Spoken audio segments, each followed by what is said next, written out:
என்ன பாலிடிக்ஸ்ல எதிர்பார்க்கலாமா உதய? ஒரு அரசியல் குடும்பத்துக்கு பிறந்தவங்க ஒரே காரணத்துக்காக நான் அரசியல் வரணும்னு அவசியமே கிடையாது. டெஃபினெட்லி. அதுக்காக நிறைய பேர் கட்சிக்காக உழைச்சவங்க ஏகப்பட்ட பேர் இருக்காங்க. அவங்க தான் வரணும்.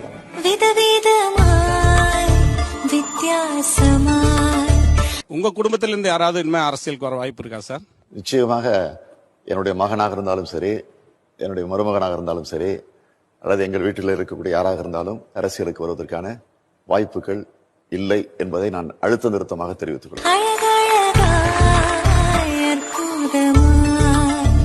அடுத்தது அமைச்சர் அப்படிங்கிற ஒரு லைன் எடுத்துக்கலாமா? எனக்கு நான் ஏத்துக்க மாட்டேன். எனக்கு இன்னும் கொஞ்சம் இப்பதான் முதல் முறை சட்டமன்ற உறுப்பினர் ஆயிருக்கேன். அதனால எனக்கு வேணாம் தான் சொல்லுவேன். தலைவர் அந்த மாதிரி ஒன்னும் பையனுக்காக கொடுக்கணும் அப்படின்லாம் அந்த மாதிரி முடிவு எடுக்க மாட்டாங்க. ஏற்கனவே அனுபவம் பெற்றவர்கள் நிறைய சீனியர்கள்லாம் இருக்காங்க. அவங்களுக்கு தான் தலைவர் முன்னுரிமை கொடுப்பாங்க.